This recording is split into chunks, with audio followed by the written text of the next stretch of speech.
আসসালামু আলাইকুম, সবাই কেমন আছেন? আশা করি ভালো আছেন। আজকে আমার রান্নাটা সম্পূর্ণ নতুন রান্না শেখার যারা তাদের জন্য। আজকে আমি করে দেখাবো ব্রয়লার মুরগি আলু দিয়ে। আমি প্যানে একটু তেল দিয়ে নিয়ে পরিমাণ মতো তেল দিয়ে পেঁয়াজ কুচি দিয়ে নিয়েছি, দিয়ে দিচ্ছি স্বাদ মতো লবণ, আদা রসুনের পেস্ট। আদা রসুনটা আমি একসাথে পেস্ট করে নিয়েছি, সেই অনুযায়ী আমি চামচ দিয়ে পরিমাণ মতো দিয়ে নিলাম। চাইলে আলাদা আলাদাও পেস্ট করে নিতে পারেন। পেঁয়াজ এবং তেলের সাথে আদা রসুনের পেস্টটা আমি ভালো করে নেড়ে চেড়ে তেলের সাথে একটু ভেজে নিচ্ছি, যাতে করে এটার কাঁচা যে গন্ধটা সেটা চলে যায় এবং খুব সুন্দর একটা ঘ্রাণ আসে। এভাবে ভেজে নিলে তরকারির স্বাদটাও খুব বেড়ে যায়। দিয়ে দিলাম পেঁয়াজের পেস্ট।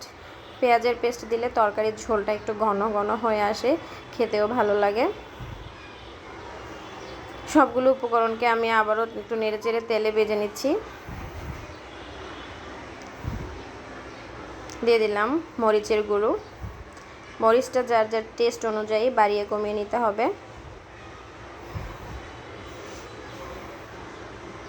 হলুদের গুঁড়ো। সবগুলো উপকরণে আমি নেড়েচেড়ে তেলে একটু ভেজে নিচ্ছি। খেয়াল রাখতে হবে যাতে এটা পুড়ে না যায়।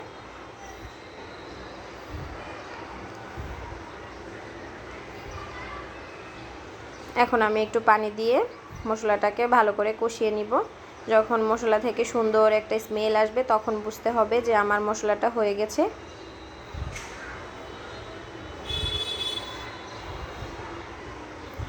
এই যে আমার মশলাটা পুরোপুরি হয়ে গেছে। এখন আমি অ্যাড করে দিলাম 1 চামচের মতো গরম মশলার গুঁড়া। আর গরম মশলাটা এখানে আস্তেও দিতে পারেন।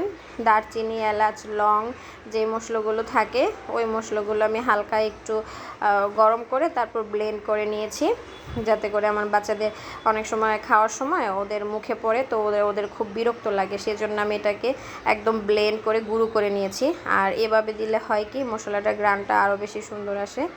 এখন আমি মাংসগুলো দিয়ে ব্রয়লার মুরগিটা যতটুকু নিয়েছিলাম পরিমাণ মতো সেটা দিয়ে সবগুলো মশলার সাথে ভালো করে নেড়েচেড়ে মিশিয়ে নিয়েছি। আবার আমি এখানে কিছু পরিমাণ মতো আলু দিয়ে নিয়েছি। আলুটা চাইলে স্কিপ করতে পারেন, তবে দিতেও পারেন, ভালো লাগতেও পারে। এখন আলু আর মাংসগুলো আমি মিডিয়াম আঁচে রেখে কিছুক্ষণ কষিয়ে নিব। এখানে এক্সট্রা পানি না দিলেও হবে। আবার যাদের বেশি চুলার হিটটা বাড়িয়ে নিয়েছেন তারা একটু হালকা গরম পানি দিয়ে নিতে পারেন। এই মাংসটা মশলাটার সাথে এভাবে 3-4 মিনিট ভালো করে কষিয়ে নেবেন, তাহলে যে ব্রয়লার মুরগির যে একটা খারাপ ফ্লেভার থাকে ওটা আর লাগবে না। এখন আমি অ্যাড করে দিচ্ছি গরম পানি পরিমাণ মতো, যাতে মাংসটা একটু ডুবে যায় এই পরিমাণে, যাতে আলু মাংস আমার ভালো করে সিদ্ধ হয়ে যায়।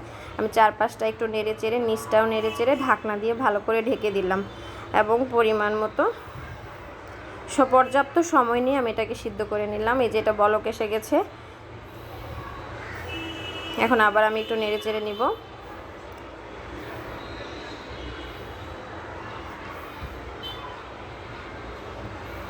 মাংস এবং আলু দুইটাই দেখে বোঝা যাচ্ছে সিদ্ধ হয়ে গেছে। এখন আমি এটা পরিমাণ মতো ঝোলটাকে কমিয়ে নিব।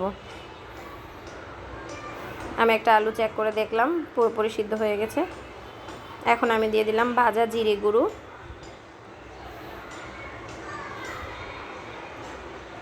এবং ধনিয়া গুঁড়ো।